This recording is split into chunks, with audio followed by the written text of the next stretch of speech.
Hello mga mami, Doc A again. At dahil nga February na, malamig na naman, kaya marami na naman ang nagkakaroon ng hika at mga allergic rhinitis. So, mommies, daddies, kung ang anak nyo ay diagnosed na may hika at hindi nawawala ang sintomas at yung tunog na yung wheezing sound sa kanila at araw-araw na lang inuubo sila, well, panoorin mo ito pagkat kailangan na niya ng controller. At isa sa pinaka-useful na ginagamit namin controller para sa hika ay ang Baby Hailer. So watch this video.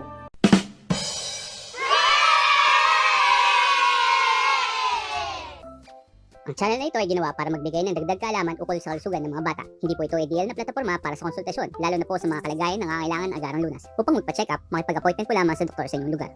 Doc A, ano ba yung mga signs na kailangan na ng inhaler ng anak ko?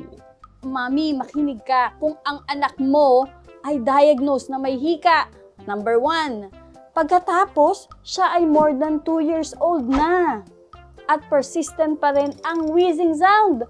Paulit-ulit, as in yung naririnig na pwede ito sa dulo ng ubo niya, kahit naglalaro siya, o minsan, during the time na natutulog siya, naririnig mo to yung wheezing sound. So, naririnig yung ubo na may kasamang wheeze. At paulit-ulit to. Karaniwan, yung ibang mga mamis, hindi alam na may hika ang anak nila.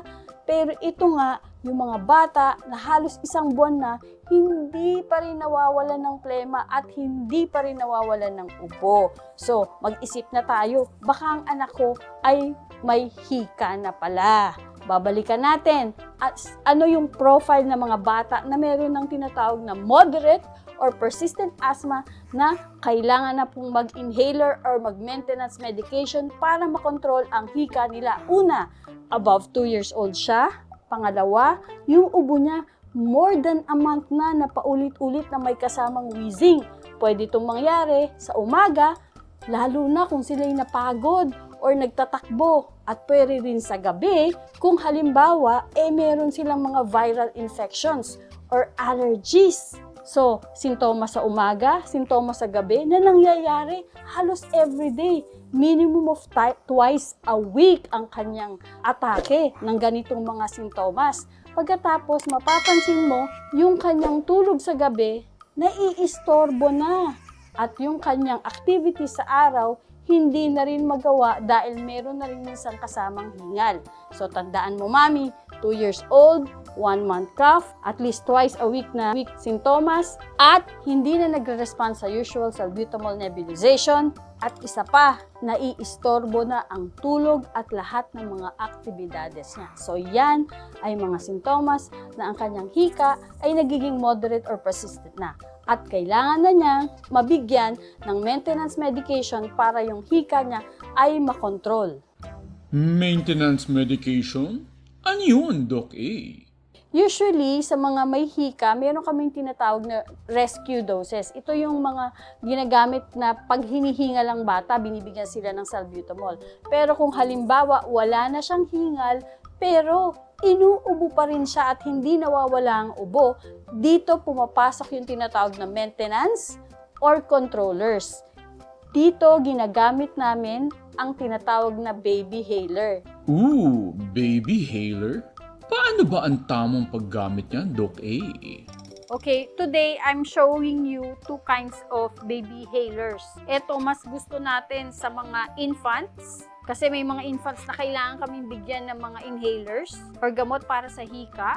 And meron, ito mas maganda to sa mga older children na tinatanggal mo na yung baby hailer. So, ano yung difference nila? Mapapansin mo, dito, meron kang blue area, yung chamber connecting to the child na mag-i-inhale. Dito kasi, hindi mo masyadong nakikita kung nahihigop niya talaga. So, kung yung bata kasi mas malaki na, pwede mo na siyang sabihan na humigop ng malalim. Yung mga babies, hindi mo yun masasabing higop ng malalim, ano? Kailangan, kahit sa mga matatanda, if you are using inhalers, kung hindi talaga mahihigop ng malalim yung gamot, by study, hanggang dito lang sa upper tube ng lungs. Hindi talaga pumapasok dun sa lungs. Gusto mo yung gamot na mahihigop ng bata is really pumasok dun sa mga lungs. So, ano yung determinant mo? Nakakahigop sila. Etong blue bulb na to, pag humigop at effective yung paghigop, mag-flare siya, gagalaw siya. This one and the one inside. Ito, gumagalaw yan pag nahigop ng maayos. And also, this one. So, itong bulb na to, gagalaw siya pag effective yung paghinga ng bata. Kasi you want na pumasok talaga yung gamot na dispersed dito sa chamber through this valve papunta dun sa bata. That's why you're gonna wait for at least 5 to 10 breaths na huminga yung bata at mahigop niya lahat yung gamot. And kailangan naka-airtight seal ka dito sa mask niya, covering the nose and the mouth. Usually, we give this sa mga infants until 5 years old. Ngayon, kapag magaling na sila, effective na silang humigop ng gamot, especially sa mga teenagers, pwedeng ito na, kung ineffective pa rin, or pwede, diretso na sa mouth itong mga inhalers. Ito yung medication, ito yung Medimist inhaler. So, ito yung inilalagay po dito. So, this is the inhaler. Example lang this is the inhaler, this is the medicine. Mamis, tandaan nyo, may takip po ito ha. Tatanggalin po itong takip na ito kasi kahit i-push nyo ng i-push, hindi papasok yung gamot. Tapos, kailangan po ito, dahil ito ay powder, disperse. Kailangan i-disperse nyo yung gamot. So, i-shake nyo mabuti. And kung matagal nang hindi ginagamit, i-try nyo, i-puff. Tingnan nyo kung mayroon pang laman talaga. So, yan, meron pa yan. And then, push it here. Puff again. Makikita nyo, mag-disperse ang gamot. Ayan na yung bata, dapat gising. And then, ilagay po ito sa mouth. Covering the mouth and the nose. Make sure airtight seal. And then, gising ang bata. Coach them to breathe. Doon sa mga babies, hihintayin pong huminga sila kasi hindi nyo sila mako-coach to breathe. So, talagang hihintayin nyo paggalaw nito. So, 1, hintayin nyo ulit. 2, kung medyo nagwawala ng bata, i-release, tapos ibalik ulit until at least maka 5 breaths sila.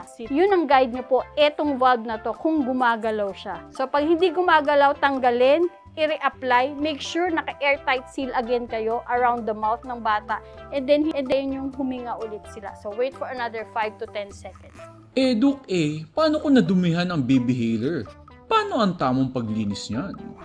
Ito po ay mini-maintain din. So, minsan kasi ang bata, di ba, may langis ang bibig, may food, or minsan nasukahan pa. So, ito po mismo, you can wash, basta nadumihan, wash it with mild soap and water, o kaya antibacterial soap, and then pwede pong punasan. Okay? So, this face mask, pwede po yan. However, ito pong mismong chamber, I would suggest to clean it just once a month. Ang gagawin lang po, kumuha lang po ng palanggana, lagyan ng water na pwedeng ilubog to with, usually po ang pinapalagay ko mga antibacterial soap doon. And then, open po, ito po yung pinipress lang. So, meron po siya, ridge dyan. Pag press nyo po yan, matatanggal na po yan. Okay? Open it, ilagay po doon, ibabad nyo. Pwede nyo gawing overnight, at least mga 30 minutes. Natatanggal po lahat yan. Just make sure na alam nyo pong kung saan ilalagay yung pwesto na dapat lagyan. So, yan. Babad, pwedeng overnight, pwedeng at least minimum 30 minutes. And then, rinse off with water.